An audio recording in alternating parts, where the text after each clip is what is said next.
Hi friends, ఎలా ఉన్నారు? కిడ్నీలలో రాళ్ల సమస్య ఒక్కసారి వచ్చిందంటే చాలండి. మనం ట్రీట్మెంట్ చేయించుకున్నా, వాటిని రిమూవ్ చేయించుకున్నా సరే, ఈ సమస్య మళ్ళీ మళ్ళీ మనల్ని పలకరిస్తూ ఉంటుంది. మరి ఇలా జరగకుండా ఉండాలి అంటే, కిడ్నీ సంబంధిత సమస్యలతో బాధపడే వాళ్ళ కోసం ఒక 8 రకాల జ్యూస్లు చెప్పబోతున్నాను. ఈ 8 కూడా మీరు వీలైనంత వరకు మీ డైట్లో చేర్చుకుంటే కిడ్నీ సంబంధిత సమస్యలు అనేవి మిమ్మల్ని ఇబ్బంది పెట్టవు. ఒకవేళ రాళ్లు ఫామ్ అయినా అవి ఎలా విచ్ఛిన్నమైపోతాయి అనే డీటెయిల్స్ కూడా ఈనాటి వీడియోలో చూద్దాం. కాబట్టి వీడియో చివరి వరకు స్కిప్ చేయకుండా చూడండి. అలాగే మన ఛానల్ ని ఎవరైనా ఫస్ట్ టైం చూస్తుంటే సబ్స్క్రైబ్ చేసుకోవడం మర్చిపోవద్దు. పక్కనే గంట సింబల్ కనిపిస్తోంది కదా, దాన్ని ప్రెస్ చేసి ఆల్ నోటిఫికేషన్ ఆన్ చేసుకుంటే మేము ఎప్పుడు వీడియో అప్లోడ్ చేసినా నోటిఫికేషన్ ద్వారా ముందుగా మీ ఫోన్లోకి వస్తుంది, మీరు చూడొచ్చు. అంతేకాదు ఫ్రెండ్స్, మాదొక చిన్న రిక్వెస్ట్, ఈ వీడియో నచ్చితే లైక్ చేయడం మర్చిపోకండి. మీ లైక్ మాకెంతో మోటివేషన్ ఇస్తుంది ఇలాంటి మరిన్ని వీడియోలు చేయడానికి. అంతేకాకుండా మీ లైక్ వల్ల ఈ వీడియో మరికొందరికి రీచ్ అవుతుంది కూడా. కాబట్టి మర్చిపోకుండా లైక్ చేయండి ఫ్రెండ్స్. ఇక టాపిక్ లోకి అయితే వెళదాం. ముందుగా, మీరు కిడ్నీ స్టోన్స్ తో గనక ఇదివరకు బాధపడి ఉంటే, లేకపోతే ఇప్పటికీ మీకు ఆ సమస్య కంటిన్యూ అవుతూ ఉంటే గనక ఈ ఫుడ్స్ అయితే మీరు తీసుకోండి. కిడ్నీ స్టోన్స్ ఫామ్ అవ్వకుండా ఉంటాయి. ఒకవేళ ఉన్నా ఆ సైజు పెరగకుండా మిమ్మల్ని ఇబ్బంది పెట్టకుండా ఉంటాయి. మొదటిగా నిమ్మరసం. దీనికోసం మీరు ఏం చేయాలి అంటే, ప్రతిరోజు ఉదయం ఖాళీ కడుపున, అంటే బ్రష్ చేసుకున్న తర్వాత ఒక గ్లాసు గోరువెచ్చని నీళ్లలో అరచెక్క నిమ్మరసం పిండి తీసుకోవాలి. కిడ్నీలో స్టోన్స్ ఏర్పడడానికి కారణం మూత్రంలో కాల్షియం, ఇతర ఖనిజాలు పేరుకోవడమని ఆరోగ్య నిపుణులు చెబుతున్నారు. ప్రతిరోజు నిమ్మరసం తాగడం వల్ల ఇందులో ఉండే సిట్రిక్ యాసిడ్ మూత్రంలో ఉండే కాల్షియం ఆక్సలేట్ స్ఫటికాలు ఏర్పడకుండా సహాయపడుతుంది. దాంతో కిడ్నీలో స్టోన్స్ రాకుండా ఉంటాయి. నిమ్మరసం తాగడం వల్ల మూత్రపిండాల్లో ఉండే వ్యర్థ పదార్థాలు, విష పదార్థాలు బయటకు పోతాయి.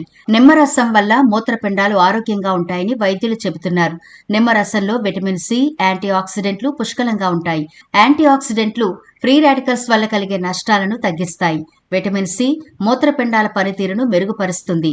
నిమ్మరసంలో తక్కువ పొటాషియం ఉంటుంది కాబట్టి కిడ్నీ సమస్యల బారిన పడకుండా ఉండొచ్చు. రెండవదిగా, తులసి ఆకుల రసం. దీనికోసం ఏం చేయాలి అంటే, కొన్ని తులసి ఆకులు తీసుకుని శుభ్రంగా కడిగి పక్కనుంచండి. ఇప్పుడు స్టవ్ వెలిగించి ఒక గిన్నె పెట్టి ఒక గ్లాస్ వాటర్ వరకు వేసి ఈ తులసి ఆకులను అందులో వేసి బాగా మరిగించండి. 3/4 గ్లాస్ వాటర్ అయ్యే వరకు మరిగించి ఆ తర్వాత స్టవ్ ఆఫ్ చేసి వడకట్టుకుని ఈ వాటర్ మీరు తీసుకోవాలి. అది కూడా గోరువెచ్చగా ఉన్నప్పుడు. టీ ఎలా తాగుతారో అలా గోరువెచ్చగా ఉన్నప్పుడు తీసుకోవాలి. తులసి ఆకులు కిడ్నీలో ఉండే ద్రవం, మినరల్, యూరిక్ యాసిడ్ సరైన సమతుల్యతను కాపాడడంలో కీలక పాత్ర పోషిస్తాయి. రాళ్లు ఏర్పడే 3 దశలను నివారించడంలో తులసి ఎఫెక్టివ్ గా ఉంటుందని పరిశోధనలు చెబుతున్నాయి. తులసిలోని ఫ్లేవనాయిడ్స్, యాంటీ ఆక్సిడెంట్స్ కారణంగా రాళ్లు ఏర్పడకుండా ఉంటాయి. అయితే ఈ తులసి ఆకుల రసాన్ని 15 రోజులు కంటిన్యూగా తీసుకోండి. ఆ తర్వాత ఒక వారం పాటు గ్యాప్ ఇవ్వాలి. మళ్ళీ మీరు కావాలంటే తీసుకోవచ్చు. ఈ విధంగా మీరు తులసి ఆకుల రసాన్ని తీసుకోండి. మూడవదిగా, దానిమ్మ రసం. ఇది చాలా ఎఫెక్టివ్ గా పనిచేస్తుంది. ఈ రసాన్ని మీరు ఇంట్లోనే ప్రిపేర్ చేసుకోండి. బయట ప్యాకేజ్డ్ డ్రింక్స్ తాగొద్దు. బయట జ్యూస్ సెంటర్లో కూడా తాగొద్దు. ఇంట్లోనే మీరు దానిమ్మ రసం ప్రిపేర్ చేసుకుని తీసుకోవడం మంచిది. దానిమ్మ గింజలు తిన్నా, దానిమ్మ జ్యూస్ తాగినా కూడా మంచిదే.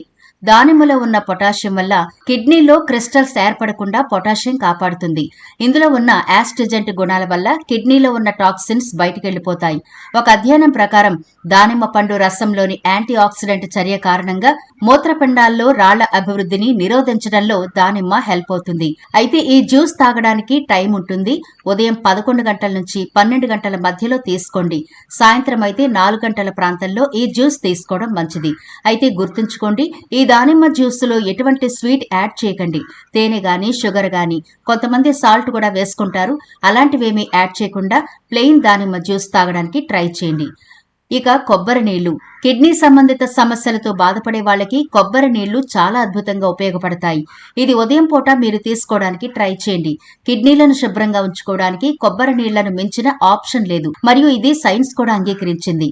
సైన్స్ ప్రకారం మూత్రపిండాల పనితీరును మెరుగుపరచడానికి మీరు ప్రతిరోజు కొబ్బరి నీటిని తీసుకోవాలి. కొబ్బరి నీరు మూత్రంలో క్లోరైడ్, సిట్రేట్ మరియు పొటాషియం విసర్జనను ప్రోత్సహిస్తుంది. అవి శరీరంలో పేరుకుపోకుండా నిరోధిస్తుంది. కొబ్బరి నీరు క్రియాటినిన్ తగ్గించడంలో సహాయపడుతుంది. కొబ్బరి నీరు విటమిన్ సి మంచి మూలం కాబట్టి ఇది క్రియాటినిన్ స్థాయిని తగ్గిస్తుంది. మూత్రపిండాల్లో రాళ్లను నివారిస్తుంది. కొబ్బరి నీళ్లలో పొటాషియం పుష్కలంగా ఉంటుంది. ఇది మూత్రపిండాల్లో బ్లడ్ సర్క్యులేషన్ పెంచడానికి సహాయపడుతుంది. అలాగే పెరుగు. కిడ్నీ సంబంధిత సమస్యలతో బాధపడే వాళ్ళు ప్రతిరోజు ఉదయం పూట ఒక కప్పు పెరుగు తీసుకుంటే మంచిది. చాలా మంది అనుకుంటారు పెరుగులో కాల్షియం కంటెంట్ ఎక్కువ ఉంటుంది కాబట్టి ఇది కిడ్నీ స్టోన్స్ ని ఇంకా పెంచుతుంది కదా అనుకుంటారు. ఇది కేవలం అపోహ మాత్రమే. మీరు భోజనం తర్వాత ఒక గిన్నె పెరుగు ప్లెయిన్ గా తీసుకోవాలి. ఎటువంటి ఫ్లేవర్స్ గానీ మరేది యాడ్ చేయకుండా. అంటే కొంతమంది పెరుగులో షుగర్ వేసుకుని తింటారు. అలాంటివేమీ చేయకండి, ప్లెయిన్ గానే తీసుకోవాలి. కిడ్నీ ఆరోగ్యానికి ప్రోటీన్లు, ఫైబర్ చాలా ముఖ్యం. పెరుగులో ప్రోటీన్లుంటాయి. సరైన మోతాదులో ప్రోటీన్ తీసుకుంటే కిడ్నీ ఆరోగ్యం బాగుంటుంది, మీ పొట్ట శుభ్రంగా ఉంటుంది. 6వదిగా బార్లీ వాటర్. ఇది మన శరీరాన్ని ఎంత బాగా శుద్ధి చేస్తుందో మన పెద్దవాళ్ళని అడిగితే చెబుతారు. సమ్మర్లో ముఖ్యంగా బార్లీ వాటర్ ఎక్కువగా తాగమని చెబుతారు. ఎందుకంటే మన ఒంట్లో ఉండే వ్యర్థాలన్నింటినీ ఎప్పటికప్పుడు బయటకు పంపించేస్తుంది ఈ బార్లీ వాటర్. అలాగే బార్లీలో మినరల్స్, విటమిన్స్ ఉంటాయి.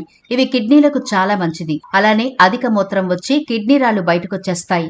ఇలా బార్లీ నీళ్ల వల్ల మనం ప్రయోజనం పొందొచ్చు. 2 చెంచాల బార్లీ గింజలు తీసుకుని స్టవ్ మీద ఒక గిన్నె పెట్టి అందులో 2 గ్లాసుల వాటర్ వేసి ఈ బార్లీ గింజలు అందులో వేసి 15 నిమిషాల పాటు మరిగించి వడకట్టుకుని గోరువెచ్చగా ఉన్నప్పుడే రోజుకి ఒకసారి చొప్పున తీసుకోండి, సరిపోతుంది. 7వదిగా కీరా జ్యూస్ లేదా కీరా సలాడ్స్. ఉదయం 11 గంటల టైంలో ఈ కీరాని మీరు సలాడ్ గా గానీ జ్యూస్ గా గానీ తీసుకోవచ్చు.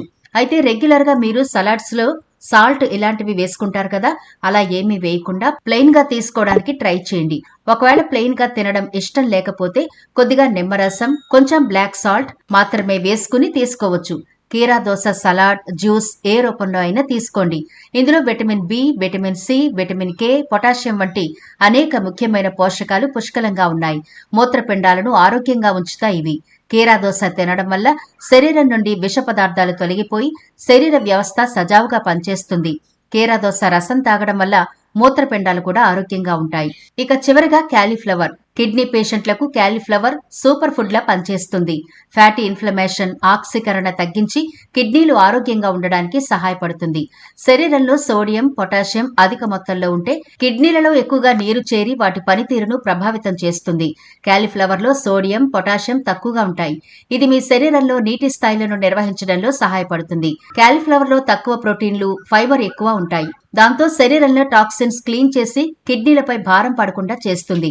విటమిన్ సి, ఫోలెట్లు పుష్కలంగా ఉంటాయి. ఇవి మీ శరీరం టాక్సిన్స్ తో పోరాడడానికి సహాయపడుతుంది. ఇప్పుడు చెప్పుకున్న ఫుడ్స్ అన్ని కూడా మనకు రెగ్యులర్ గా దొరుకుతాయి కాబట్టి కాస్ట్లీగా కూడా ఉండవు. తప్పకుండా వీటిని తీసుకోండి. అయితే ఇప్పటి వరకు కిడ్నీ సంబంధిత సమస్యలతో బాధపడే వాళ్ళు తీసుకోవాల్సిన ఫుడ్స్ గురించి చూసాం కదా, మరి ఎటువంటి ఫుడ్ తినకూడదు అనేవి కూడా చూద్దాం. పాలకూర, బీట్రూట్, టమాటో, సాల్ట్ ఇలాంటి వాటికి కొంచెం దూరంగా ఉంటే మంచిది. చిక్కుళ్ళు, బాదం, జీడిపప్పు, చాక్లెట్ మరియు ప్యాక్ చేసిన పానీయాలు కిడ్నీలో రాళ్లు పెరగడానికి కారణమవుతాయి. ఉప్పు ఎక్కువగా ఉండే పచ్చళ్ళు, పాపడ్, చిప్స్ మరియు బేకరీ ఐటమ్స్ కూడా కాల్షియం స్థాయిని పెంచి రాళ్లను ఏర్పరుస్తాయి. రోజువారీ చికెన్, మటన్, చేపలు మరియు గుడ్లు వంటివి యూరిక్ యాసిడ్ రాళ్లను పెంచుతాయి. చూశారు కదా, కిడ్నీ సంబంధిత సమస్యలతో బాధపడే వాళ్ళు ఎలాంటి ఫుడ్ తీసుకోవాలి, ఎలాంటివి తీసుకోకూడదు అని. అలాగే తగినంతగా వాటర్ ఎప్పుడు తాగుతూ ఉండండి. కిడ్నీ రాళ్లు పెరగకుండా ఉండడానికి కూడా చాలా బాగా ఉపయోగపడతాయి. కాబట్టి ఈ ఫుడ్స్ విషయంలో మీరు జాగ్రత్తలు తీసుకుంటే కిడ్నీ సమస్యలు మనం అధిగమించవచ్చు. మరి ఈ వీడియో నచ్చితే లైక్ చేయడం మర్చిపోకండి. మీ ఫ్రెండ్స్, రిలేటివ్స్ కి ఈ వీడియోనైతే షేర్ చేయండి. ఛానల్ ని సబ్స్క్రైబ్ చేయడం మర్చిపోకండి. మరో ఇంట్రెస్టింగ్ వీడియోతో మళ్ళీ కలుద్దాం.